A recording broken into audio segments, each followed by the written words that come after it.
জাতীয় ঈদগাহ ময়দানে তল্লাশি চালাচ্ছেন, অর্থাৎ ডগ স্কোয়াড দিয়ে তল্লাশি চালাচ্ছেন র্যাব। এবং সকাল থেকে আমরা দেখছিলাম এখানে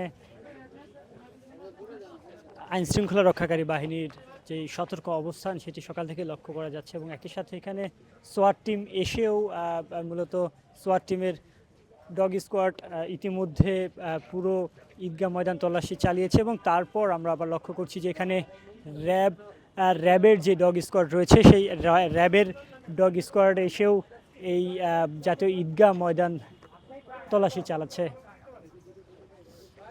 আগামীকাল ঈদুল ফিতর এবং এই ঈদুল ফিতরের নামাজকে কেন্দ্র করেই জাতীয় ঈদগাহ ময়দান, অর্থাৎ সুপ্রিম কোর্টের ঠিক পাশেই যে ঈদগাহ ময়দানটি রয়েছে সেই ঈদগাহ ময়দান ইতিমধ্যে ঈদগাহ ময়দানের যেই সার্বিক প্রস্তুতি সেটি সম্পূর্ণ হয়েছে এবং প্রায় সম্পূর্ণ শেষে এখানে পরীক্ষামূলকভাবে আমরা ডগ স্কোয়াড এসে নিরাপত্তার জন্য কাজ করছে। একই সাথে আমরা এখানে লক্ষ্য করেছি যে বোম ডিসপোজ ইউনিট এখানে এসে কাজ করেছেন যেন কোনো অনাকাঙ্ক্ষিত কোনো ঘটনা না ঘটে।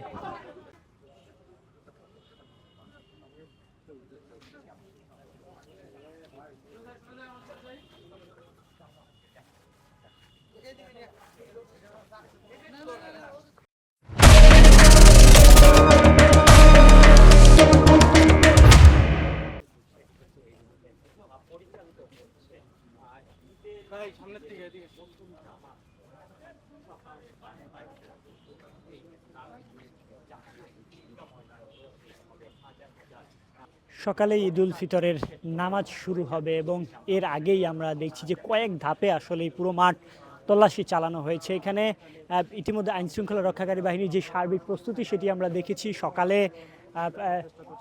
সোয়াট টিমের ডগ স্কোয়াড এসে পুরো মাঠ তল্লাশি চালিয়েছে এবং তারপর আমরা বোম ডিসপোজাল ইউনিটের উপস্থিতি লক্ষ্য করেছি। তারপর আবার এখানে র্যাবের যে ডগ স্কোয়াড রয়েছে সেটি এসেও এই জাতীয় ঈদগাহ ময়দান পুরো অঞ্চলটুকু আমরা দেখছি যে তারা তল্লাশি চালিয়েছে যেন কোনো প্রকার অনাকাঙ্ক্ষিত ঘটনা না ঘটে। সেই জন্যই তাদের যে প্রস্তুতি সেটি আসলে লক্ষণীয়। জাতীয় ঈদগাহ ময়দানে র্যাব তাদের ডগ স্কোয়াড নিয়ে ইতিমধ্যে এসেছেন এবং তারা সার্বিক নিরাপত্তার জন্য পুরো মাঠ তল্লাশি করেছেন।